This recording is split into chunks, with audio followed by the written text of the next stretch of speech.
is going on, everyone? Anthony Drew Gary here, host of the How To Show, where we talk about optimizing life, money, and happiness, one how to at a time. And this week on the show, I've got the special honor to bring on a really good friend of mine, someone who's got a story that I think can be relatable, while it's unique in its entirety and definitely one of a kind. And so we are going to talk today about the not so straight line path to success, wealth, happiness, and overall life optimization through the lens of my friend Don Duncan. And so without further ado, let's bring Don on to hear his eclectic, unique, and quite frankly fun story to tell from his own perspective. Don Duncan, welcome to the show, my man. How are you this evening? Oh, I'm doing fantastic. How are you? Likewise, likewise. And so let's jump right into it and explain the fact that I know you in a pretty unique sort of way. We're not so different, you and I, in the sense that we went to the same high school, then we went to the same college, studied the same thing. It's got there's 6 years that separate you and I, and of course, me being the younger and better looking one, you'd be the older and the wiser, right? Is that how that goes? Two out of three that is correct. Yeah, yeah. I'll, Excellent. Okay, I'm going to preface to the show, folks, that I know this guy pretty well, and this is going to be a fun episode. And so take our outtakes with a grain of salt, have some fun with us, and we'll make this worthwhile anyway. So, to get into your story, Don, you studied architecture, and I believe you graduated somewhere right around the time where the economic world was imploding on you. Start the story there if we can. sure. So I went to Ball State and I had a chance to graduate two different times. Graduated in 2006 with an undergrad, 2008 with a master's degree, which plays a big role later on in my story. And graduated in a profession that architecture is one of those that people with money use architects, and companies that are expanding use architects, and places that are moving use architects. And graduating architecture school in 2008 was kind of problematic. It's it's not the best time for that, and it kind of puts you in a bad spot where y when you get out of architecture school, you don't have that many real world experiences that are useful for an employer. So I found myself after a couple years being laid off from a position I actually had moved down by Southern Indiana to pursue. And I came back. I'm from Hobart, Indiana originally, so came back up north, and took a job at a second company. And it was pretty okay. It was a company that actually no longer exists, but when I was there, I was part of a rendering team, and I Mhm. used my architecture skills as like a parallel, and I was able to create drawings for glazing structures. And that job lasted a whopping 10 months. Okay. The the following week, I was picked up by another firm for 3 weeks, which, you know how on LinkedIn there is that thing where it's like you start this month, I'm gonna get like 1 month under your belt, then you go to the next month, shows like 2 months no matter what. I'm the only person I know of who actually has one just says April. Like April this one year, he worked at this firm. So there was a 3 week stint, and then there was a 14-month stint at a what's called design build firm, which is a contractor who owns an architecture firm. I found myself laid off from each of those jobs because of just the economy and me not having a lot of value yet in my own profession that I'd studied for 6 years at Ball State to get. So after the fourth time, the joke was my wife just says, after the first time she was upset, the second time she's irritated, the third time she's less upset and more irritated. The fourth time she said, "Can we stop doing this architecture thing for a while?" And so Okay. after the fourth time in 24 months, I took a job as a machine operator at a local manufacturing outfit that made air compressors. Okay, so let's stop there for a second Sure. and just recognize that the pathway to success that everybody generally looks at is up and to the right. Had a little bit of squiggles in the middle there for Don Duncan. Is that fair to say? Oh yeah, yeah. There was a squiggle. There was probably a roadblock, a closed road. Absolutely. So you find yourself out of architecture and working for a machinist shop. Talk to me Hmm. about the pros and cons of that a little To that point, that was the best job I'd ever had. And that's what I bit. constantly told them. To get a job at a machine shop when you have a master's degree in architecture, you go through a temp agency, and you just don't tell them that you went to college. So for me, Okay. I was a graduate of Hobart High School, and that was it. And I got in, and about 6 months later, I was hired on full time. I worked the midnight shift. So I'd go in at 11 o'clock at night, clock out at 7 o'clock in the morning, or maybe it was 7:30. I think it was seven, and I did that for about a year. Then I was brought on to be first shift, which is like I see what the sun looks like when I'm not trying to sleep through it, and it was amazing. Every single day, I'd get off work at 3:30. I would work any overtime before. So there were days that if it was a 12-hour day, I'd go in at 3:30 in the morning. The bad part was I never got to watch the end of Sunday Night Football because I had to be in bed. Like it kind of messed with you that way, but it was a really good, solid job, and I needed it to reset what was going on in my life after all the problems of kind of getting my career rolling in architecture. I needed that reset and to know I actually had value. If it wasn't architecture, at least I knew I can run a rough milling machine. And I still know I can do that. I still have nights or dream sequences where it's like, oh, I picked up a shift. I've not worked there in 10 years, but I have a dream that I just go right in there and just go for it. That is fantastic, and I appreciate you being as vulnerable as you are to tell the fact that you went into a temp agency and essentially lied to the negative about your education to get yourself in the door for a position that, if we could take it at face value, it seems like you enjoyed. Oh, I did. I had a lot of really good coworkers. Um, it, they had little fringe benefits. They had a gym on site. I've never Oh, had a gym that I can go to. Half court basketball court inside. So middle of wintertime, I'm playing pickup games of basketball at 2 o'clock in the morning with my coworkers during lunch breaks. I mean, it was just a really good job. man. And there were little moments in that job they let me develop. They let me figure out that they figured out that I had an education. I was honest with them once I got hired in. I didn't just keep it a secret, but they figured out that Don could teach because I was teaching it at ITT Tech at that time. And because I was teaching at that school, they said, "Well, can you do a quick refresher course for our guys on how to read prints?" So I did that. I became the calibration guy. I became the safety, kind of like the inside house kind of safety guy. About once a month, going around making sure all our OSHA tags were good and our fire extinguishers weren't out of date and stuff like that. So they figure out how to use me, but at some point, I knew I had to move out of that arrangement. Man, there are so many different directions I could take this, but I want to spend a minute to just highlight the fact that once you got in the door, you were able to find a way to add value to them in a way that's completely different from anything you've ever done in your life. Thumbs up there. Thumbs Yeah, up to the thanks. fact. Thumbs up to the fact that somebody is going to leave a comment video that asks, "Man, what company was that? I want to work there." And I want to draw attention to the fact that Don just said that you do not need to go to college and get an education to get a job that is that cool. And so want to just make sure that that's out there and in the open. And if you would, Don, just for a minute, can we talk a little bit about the economics of the machine shop, vis-a-vis anything else you'd done prior to that point in your career? Yeah. So the first job I had, so I actually had a couple internships, and the Yep. internships were always hourly. And the one of my internships was actually a pair of 9-month long internships when I was a student at Mhm. Ball State. And then I would work throughout the summer, then one more semester. I banked as much money as I could to pay off some student loan debt. Parts where they were Mhm. going to go into later is that I was a Dave Ramsey follower for a while.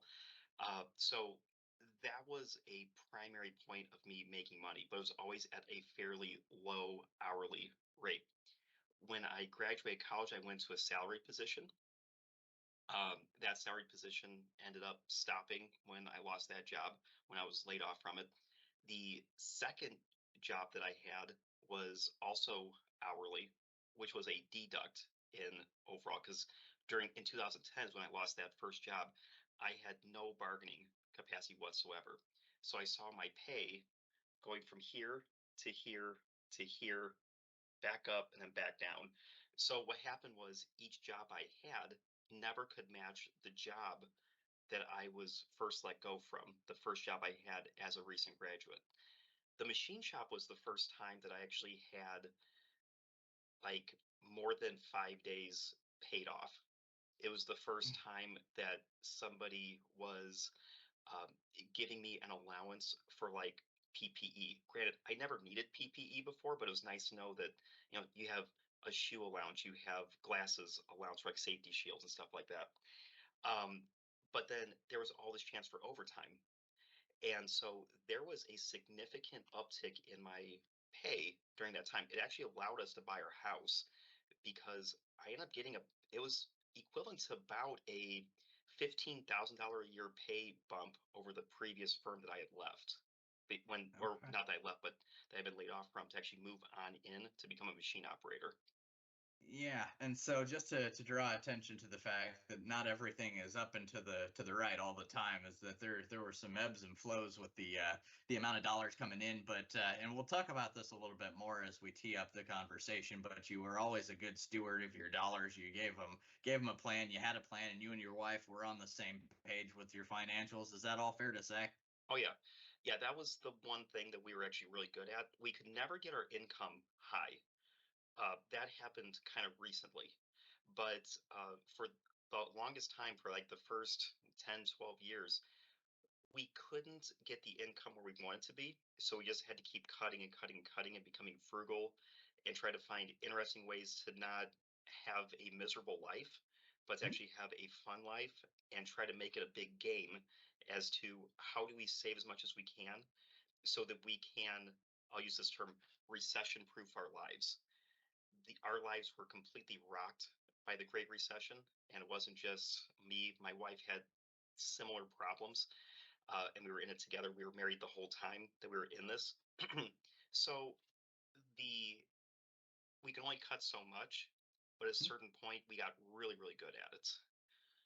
Yeah, and I think you're taking pages out of the financial independence community book here, is that you found a handful of things that you really valued, and that was part of your day-to-day life, and then you cut out what you didn't value. And I think that people might see that as some sort of neglect toward yourself, or setting yourself up for just this life of misery. And in reality, the opposite can be true. There is that you spent on what you valued, you didn't spend on what you didn't, and you ended up making yourself a pretty good life, as best I can tell, in the number of years we've been friends now. And so commend you for that. But we'll get into more of that later. You mentioned very briefly that while you were working for the machine shop, you started teaching at ITT Tech. What in the world is ITT Tech, Don? ITT Tech was because of a good friend, a common friend of both of ours. He had been teaching there. Excuse me, sorry. He had been teaching there, and he was on his way out, and he invited me to say we need somebody to fill in behind. And I was hired to be an adjunct instructor for them one night a week. They had classes. I believe they ran 4 classes per year. So I want to say it was like on a 9 week, maybe it's a 12-week cycle. I think it was 12 weeks. And so they would hire me at will, but it was consistent. And I actually got that job not at Solar. I got it way back during the design build firm. So it was the job right before that. Okay. And when I first started, so ITT Tech was a for-profit institution. And some people ask me, like, how did you work for a for-profit school? For me, it was I had taught when I was a master's student at Ball State, and I had been a Okay. graduate assistant, and I loved it. I thought it was a lot of fun. For me, it paid for half my tuition and a small stipend, but I actually just enjoyed doing it. And I never thought I was actually going to use this master's degree besides to become a licensed architect. Turns out a master's is exactly what you need to become an adjunct instructor at ITT Tech. So it's a Yeah. little bit extra cash. And I'm like, I can go teach. So the classes they had me teach were in the drafting and design program. So I taught like manual drafting, sustainability, AutoCAD, a little bit of Civil 3D. It was all stuff that I was kind of good enough at. that I was a good, solid solution for these 5, 6, 10 kids taking these classes. Okay. And so at some point you stopped teaching at ITT Tech. What's that story? Because I know enough of your story to be dangerous with the questions that I asked to keep this fun, Don. Yeah, sure. So ITT Tech was starting to have some real problems, and they're not around anymore. That's why you can't find their website.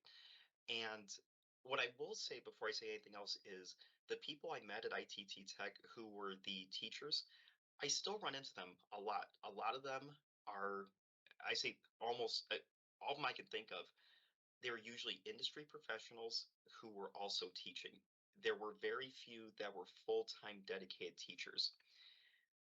They were really, really interested in helping the students. The problem was is that the school structure itself had gotten themselves into a problem with some lawsuits at the government level about predatory loan practices. Yep. And And so they were kind of giving out loans to people who they didn't think were actually going to be able to like do much, like ever pay back the loan amount based on what they were getting set up to do.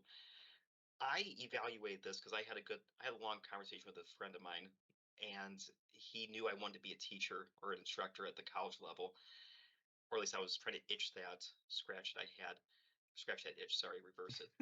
But they he was asking like, how do you do this? I said, well, if anybody's going to teach these everybody who's in these classes how to do drafting and design, this might be their last shot at it. So I became like that person. And what it did for 3.5 years was it really helped me kind of hone in on what it meant to be a teacher, especially when it was something I was pretty good at, but maybe I wasn't an expert. I stopped because the school doesn't exist anymore. So I right. was out of there about 6 months before they actually just closed the doors. So a lot of my students ended up seeing their way all the way through. Most of them graduated, some got jobs, but that's why that particular job, I'm not still there. No, I follow that. And so to catapult this story, I think your teaching story comes full circle, but it wasn't before you found yourself back into architecture at some point. Is that correct? Yeah, so what happened was at the company that I was at, the machine shop, my boss knew about my baggage. And it was really nice that he knew that like I'd gone through these breakups with these different companies, all these layoffs, and he knew that I was kind of an injured soul. Like we didn't really talk about it a lot, but he knew enough. And one day he called me into his office, and we were facing rounds of layoffs. The company's being bought out by a larger group, and the holding company wanted to get rid of this company, and it got bought out. And we didn't know what was going on. Orders were starting to dry up a little bit. So he said, "Hey, just so you know, we're looking at having a few rounds of layoffs coming up. And I will tell you right now, you are in round, I want to say it was like three." And I said, "Okay." He goes, "Don't freak out. Three's not for a while, but just so you know, if you get there, I want you to be prepared." I'm like, that's probably one of the kindest things anybody ever did for me. Yeah. So like, no one else has ever even thought about that. I don't know if that's good HR management or not, but for me, it meant a lot. So Yeah. after the first round, I'm like, uh-oh. And then I started looking around a little bit, and I tried to apply for another internal position at the machine shop that would take me out of machining and actually move me into what's called an instructional designer, which would be the person who makes up like the workbooks and other things for the machinery. And that started getting me on a little bit of a notice with everybody like, hey, he's probably not going to be a machine operator very much longer. So they started training my replacement, and then I didn't get the internal position that I applied for. So I knew then I kind of had to start moving. So that's when I made my decision to try to get back into architecture again, give it one more shot, because I always viewed my next move as being the last firm I was going to work for. So I started taking my, I don't know if you've talked about this in your podcast before, but um, the architecture registration exams. To Yeah, actually become an architect, you got to take the exams. we can Uh, appreciate that for what it is, but it sounds like you got licensed along the way. I started to. That's the Okay. real trick, is that I actually started my licensing while I was at the machine shop, which Okay. I don't know anybody else who isn't licensed architect who started turning rotors, took a couple exams, and then became an architect with a firm. But yeah, I knew my time was getting close, and once I got a few of these tests under my belt, then I went ahead and made my last move in architecture, at least to date. Okay. And so talk to me a little bit about that. You started working for an architecture firm again, and some things happened along the way. You spent some time there, and we can abbreviate the amount of time that you spent there for the sake of brevity in your Sure. story. But you found yourself in a position where you're not there anymore, and so I need to hear about that. Go Bears! Need to Yeah, hear about thanks. that. There we go. Yeah, I'm okay being a sad person who cheers for the Bears because I don't need to win to have a good time. So so with the last firm that I was at, I was there for 7 years. And what I kind of walked into with it was just again that mindset of I'm going to give this one more chance. I can't let I can't let my career in architecture end on such a sour note of four layoffs in 24 months. Like that's not okay. I went to my 10-year high school reunion unemployed, about to start the machine shop as a temp. So like I needed the 20-year reunion to be more optimistic than that. So I took this job and I negotiated really, really hard to try to get the pay as close as I could to the machine shop. They couldn't do it, but I just said, let's try it anyway. So I worked there, got as much involved as I could. Um, Went and started specializing in a couple different kinds of sectors. But what I found is while I was there, I got to be I was finally allowed to actually meet clients. For some reason, for all the jobs I had before, I never met clients. I wasn't the person who's business developing. I wasn't the one doing all this. This company allowed me to do it. So I used it as a chance just to try my hand at all things I saw, good, bad, and different, from my past employers. What that meant was they actually sent me through a business development university that was internal to their office. They sent me to a Chamber of Commerce leadership program. And I found out that as goofy of a person as I am, as unpolished as I am, there are some clients who that appeals to. And to actually know that Don is one doing the project allowed me just get going. And ultimately, it was that philosophy of knowing that I could just do this, I could do the drawings, I can get the work, that I started toying with the idea of starting my own firm. Okay, so we started our own firm, and I feel like we need to get back into to a little bit different part of the story because as you sit here right now and you talk to me, if memory serves me, you are sitting in an academic institution, and so I how in the world does this all tie together, Don? it ties together only like how I know how to make this tie together, which is that while I was at the last firm, another time, an old coworker of mine, he was teaching at Purdue University Northwest, which is where I'm at now, Hmm. and they had an opening for someone who could teach architectural construction at night, 4 minutes away from my house, 2 nights a week, and work around my schedule. I said, well, I can't think of anything more ideal than that.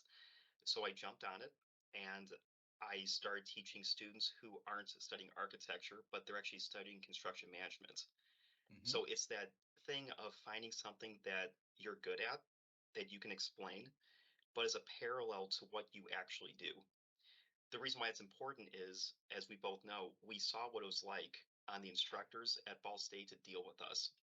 Everybody Yep. who's studying the same things what they are the expert at, that's a tough spot to be.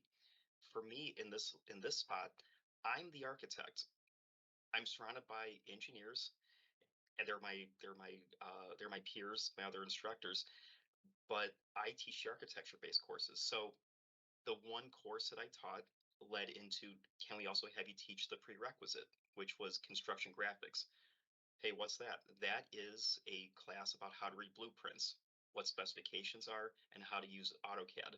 So I would teach a freshman class in spring, or I'm sorry, in yeah, I teach a freshman class, and then I follow up with the early part of the sophomore, the same group, year after year.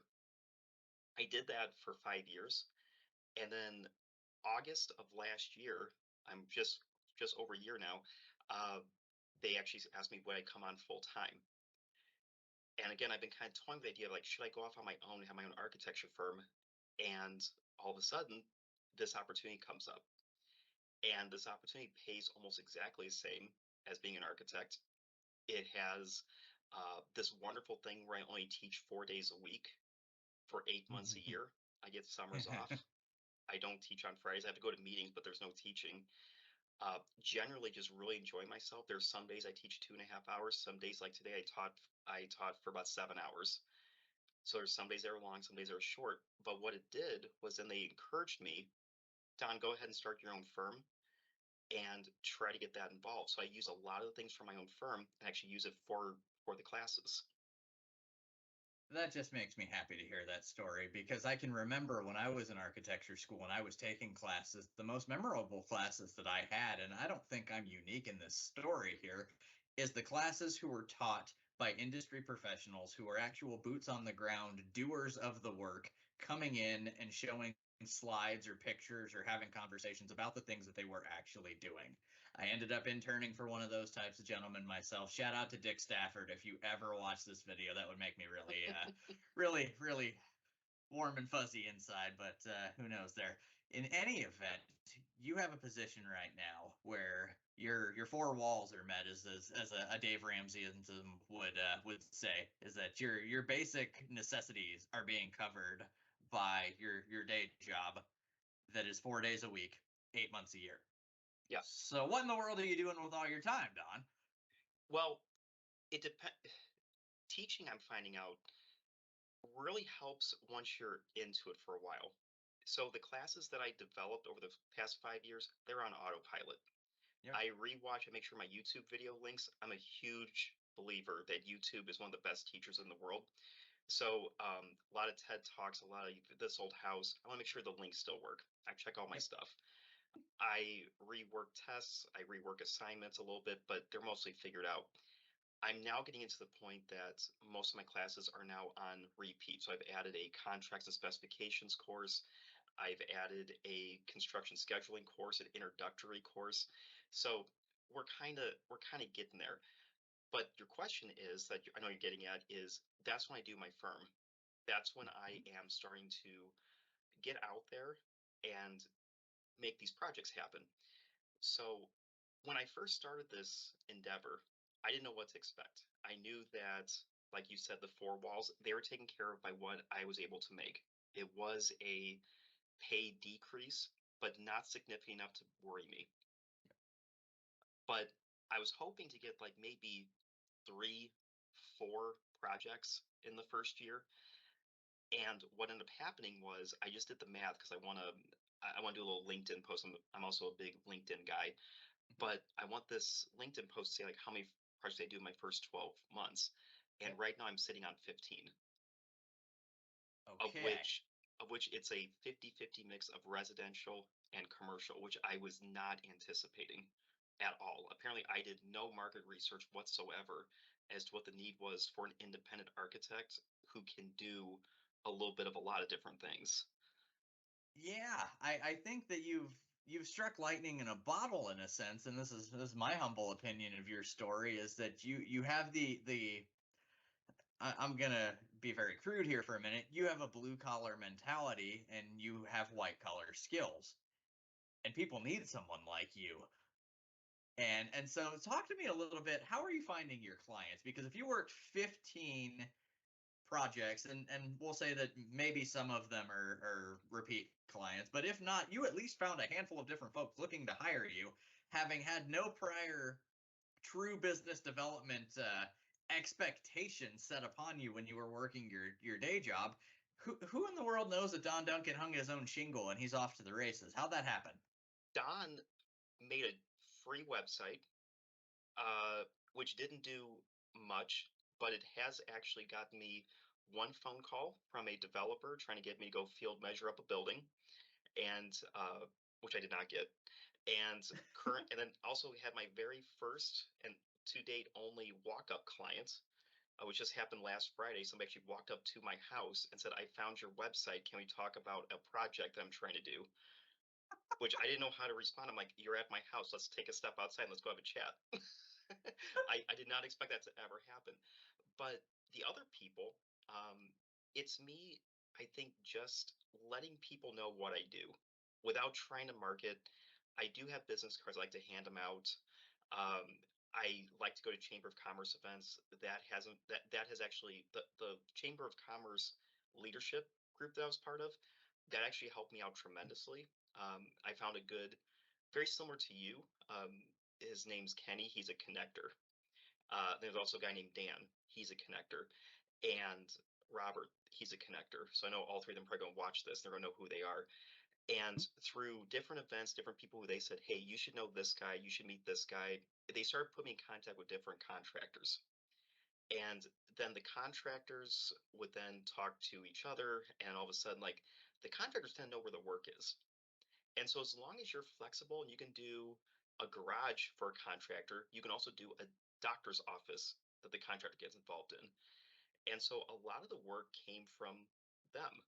A few of them actually came from a design build firm, or actually one right now, and we're hoping for a second one coming up. I've also found myself pairing up with another local architect who also left the same firm and has started his own one man operation. So the two of us are now starting to combine on larger projects. So I have never tried to do business development. I just try to build relationships with people. And that means that I don't have a number in mind. I don't say no to projects. I'll say no to somebody who I can't work with, or a project I'm not capable of doing. But man, it's kind of freeing to know that I don't have to run it by anybody anymore. Like, I can just go after whatever I want, and that tends to kind of work itself out. Yeah, and this is why I wanted to have you on this show. This is an aspect of what I would call lifestyle design, where you have your needs met by a day job that frankly is giving you not only permission, but I believe encouraging you to have a side hustle. Hmm. And in that side hustle, you are using your skills, you are enjoying it, and you have the ability to take on the clients that it makes sense to take on and refer out the ones that don't. Do I have that right? Right, because the other part of that's the referral. This is one that I don't know if you're actually familiar with. A couple years ago, I started getting really involved with my local AIA section. So the Yeah. AIA is the American Institute of Architects. And it was just because one of the people I went to college with, who apparently, again, you missed by 6 years, but I know you're LinkedIn friends with him. But Tyler Kelsey invited me on board and said, "Hey, would you start coming to more of our events and maybe consider being on the board?" And so I was. And I have found that to be a great resource for if I'm not the right architect for somebody, I pass it along to somebody who is. So not with like a conflict of interest, there's no price setting, there's no nothing like that. It's just that if I see somebody who has a project too big for me, like there was one that came up, it'd be a huge project and it needs a staff of 10 people for a year if it goes. And I'm not that guy. So I was able to pass that along to somebody who I thought would be a really good fit. Just like other people said, "Hey, we have a really small one that we can't handle. Don, would you consider it?" So getting Yeah. part of that professional local network is another part that a lot of architects just don't do. They think it's like working with your competition. That only works if you're exactly the same as them. If you are just friendly and you have other skills, they see that and they'd rather see a client be happy than to not serve them properly. Yeah, and I think this is important to stress again is that you got involved with local organizations that don't have a self-serving mentality. If you're watching this and you've never been to a Chamber of Commerce event, highly recommend you check one of those out in your local area. Virtually all areas have some level, either at the local city or the local county level, that you can check those out. You can meet people that are doing things in your community and probably have the same interests in mind as you. The fact that they want to see their community be a better place than it was yesterday, and it gives you the opportunity to meet those folks. And so, Don, it sounds to me like you're doing all the right things here in terms of setting yourself up for a life that is enjoyable, despite it being an interesting story to get to that point. And so, it would be inappropriate to talk about lifestyle design without talking about your family, at least for a little bit. You mentioned your wife. Who's your family? All right, so my wife, her name's Chrissy. Um, she's actually with my daughter right now at a movie, so I don't feel guilty about having this meeting. So this is good. So my wife, she's actually the weird thing is she's the trained teacher. She went to Ball State same time as me, and she went to become a first an elementary school teacher, and then switched over to secondary education. Then she found that teaching just wasn't for her, and so she got in with the same kind of school systems. And of all things, it's weird, she's working with a cybersecurity program right now, and she's one of the people who kind of helps guide everybody through the application process. And she kind of works between Ivy Tech and Purdue Northwest. And the weirdest thing is when I first started teaching here at PNW, I was walking down the hallway and I heard my wife's voice coming from one of my coworkers' offices. And I walk in, and my coworkers just kind of look at me, and I'm like, "Is that my wife?" She goes, "Yeah, yeah." She's going on about something. So I stood behind my coworker, and my wife turned around and looked over her shoulder to see why I was standing behind her at the house. So it's one of those, like, she's involved with this. Um, she has um, the two of us worked really, really hard together in order to do all the Dave Ramsey, like cut, do the frugal spending. And that's kind of why I saw as Dave Ramsey.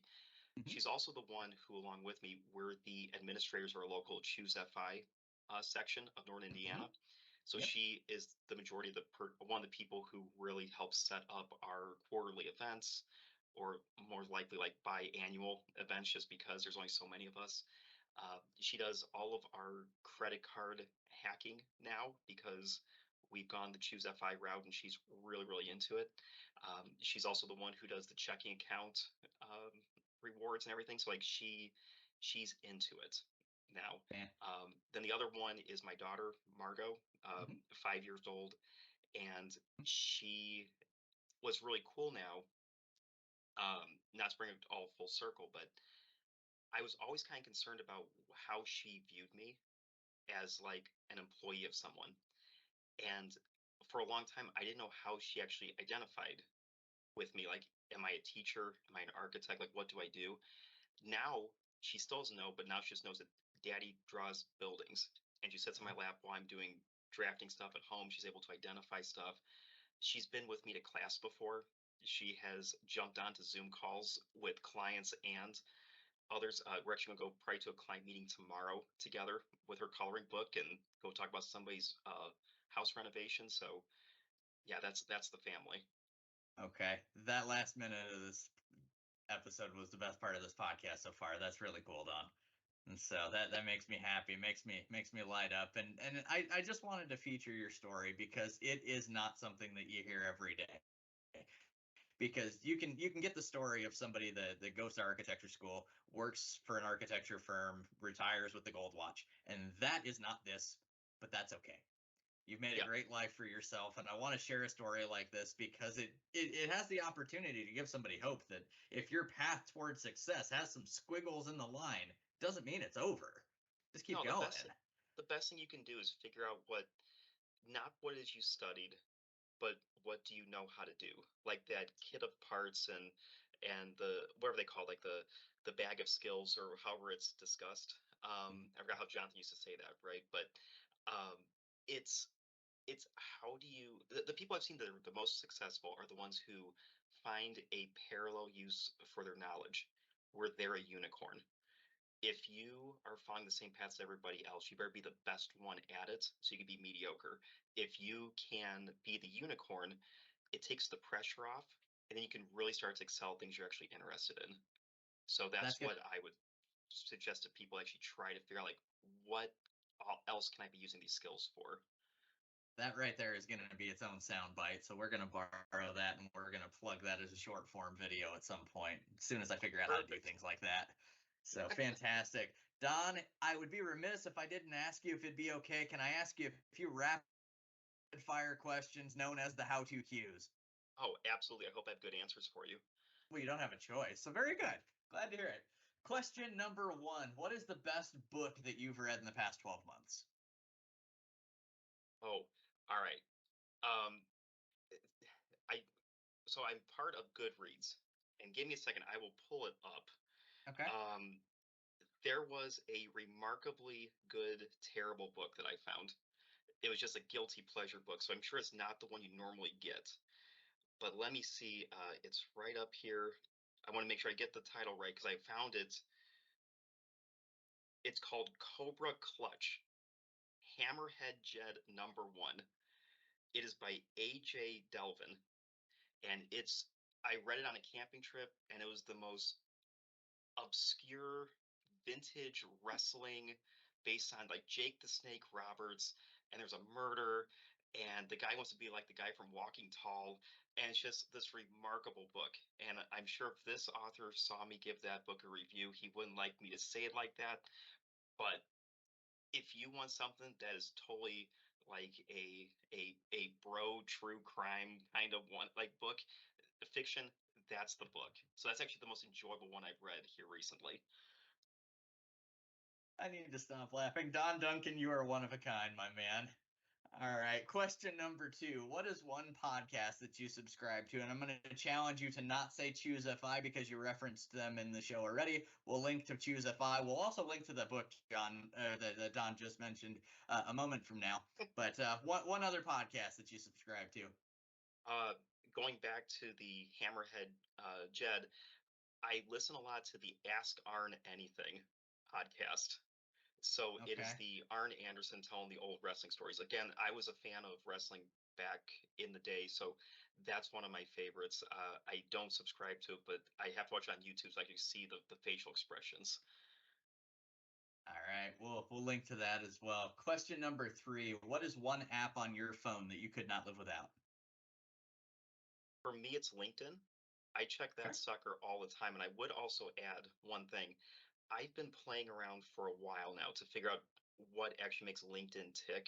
And if you ever find out any like, kind of white paper about that, please share it with me because I've tried different times a day, hashtags, pictures, new content. I think I'm starting to dial it in, but I think it's a way underutilized app that tells other professional people that you exist and what Mhm. kind of stuff you're doing. So Yeah. I always recommend to all my students, and it's one of my dailies. Yeah, totally. I just presented at Ball State last night, and we talked about LinkedIn for about half an hour. Totally agree with you on that one. And so, question number four: what is something that you've spent $100 or less on that has given you significant value in the recent past? All right.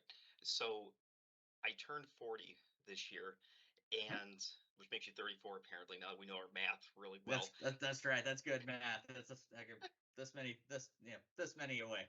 this many, yeah. So Yep. something told me a while back I desperately need to get an old man pocket knife. So I was at an Ace Hardware, and on my birthday, we went there and I picked out one out of the glass case. So I actually got a case out of the Ooh. case, but not just any case. It's the really, really short case with the yellow plastic handle, like every old timer should have. So that's well under 100, and I felt like it was 100% needed at that point in my life. This is too fun. All right. Final question for the night. Where can people find out more about you? So professionally, I have a website.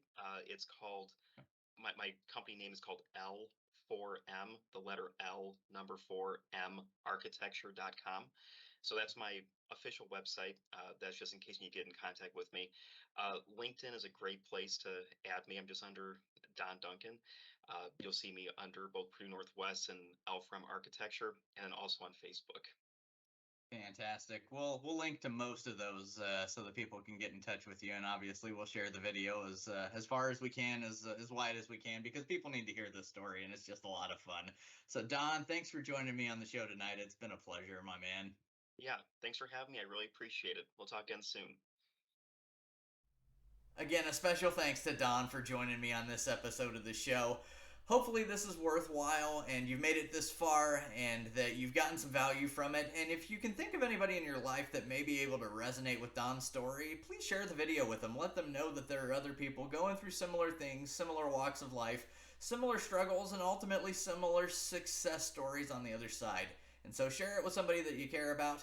Subscribe to the show to be the first to know about new content each and every Wednesday. And as always, you can engage with me in the comments down below, whether you've got feedback for the show or you are looking to transact real estate in the Indianapolis market. You can get in touch with me in the comments or at indydwell.com. Happy to have a conversation with you about real estate anytime. That's what I do. That's what I do well. So let's wrap this episode up there. This is Anthony Drew Gary signing off.